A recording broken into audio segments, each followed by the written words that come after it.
Yo, what's up? Good day ulit mga tol. Documentary number 188 na tayo. Let's G.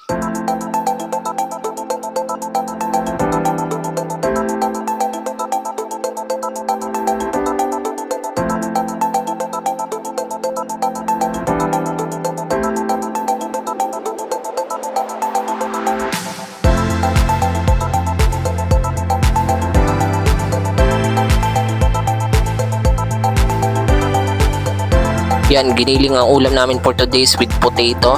Sarap. Kain muna tayo mga tol. Yan, napadaan bigla si Renren kasama niya yung classmate niya, mga naka-uniform pa. Try niya daw mamaya kung makakatambay siya. Yan, may bibilin lang kami mga tol. Let's go.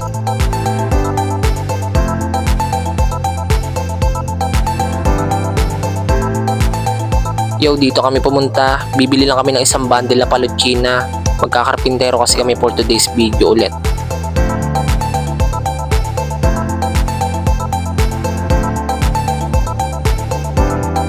Yan, okay na mga tol, pinakamakinis na nakuha namin, solid yan. Tara, let's go. Nilagay lang muna namin dito sa store, may bibilin pa kaming iba. Bago kami umalis, eto napadaan na naman si Renren, naka mountain bike naman ngayon. Yan o, nasiraan pa yata siya, natanggal yung kadena.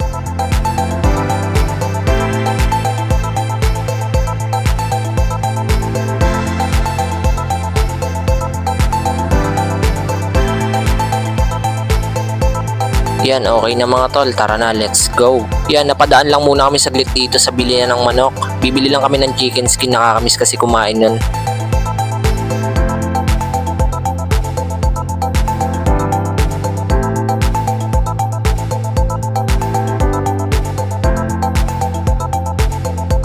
Yun, after ma-deliver ng isang order mga tol, ayan, sisimulan na namin, let's go.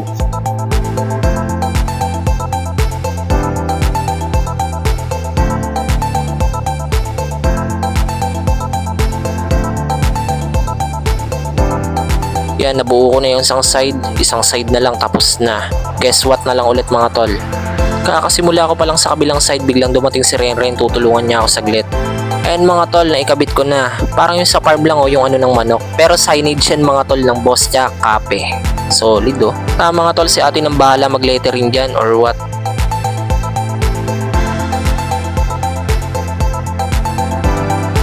Yun, after namin magkarpintero mga tol, yan may dala akong damit. Maliligo lang ako saglit sa bahay nila ate.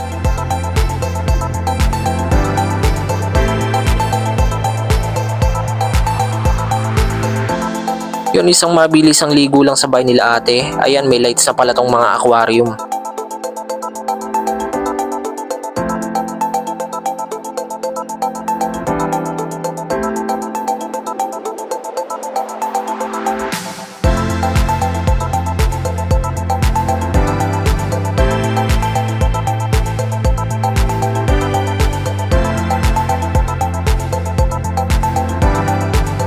Yun, after ng mga delivery, ayan, kain na muna tayo mga tol.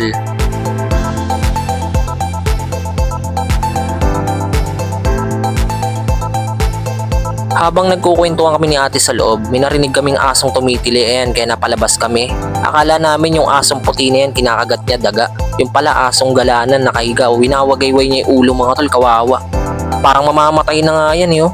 1 AM na madaling araw to mga tol. Sinusubukan naming alarman yung may-ari ng asong kumakagat yan. Ayaw namin pakialaman kasi hindi kami kilala ng asong yan, baka lalong manggigil. Awit mga tol, wala yung may-ari ng aso. Pero etong tinawag namin kakilala, kaya ayan tumitigil kapag sinisisitan ng lalaki ngayon na may flashlight. Sensya na kayo mga tol, putol yung video, hindi ko na videohan kasi inawat namin yung aso. Pero good news, nakawala yung asong galang kinakagat sa ulo. Hanggang dito na lang ulit yung video mga tol. Maraming salamat palagi at si taas. YT channel ko, alam nyo na.